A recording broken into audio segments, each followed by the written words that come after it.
Welcome back to another technical video. Today we're going to be going through your question, answering it, and hopefully finding that solution for you.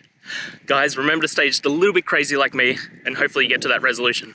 Now, let's continue on to the video.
And that's it, guys. I hope this video has helped you find that solution that you're looking for.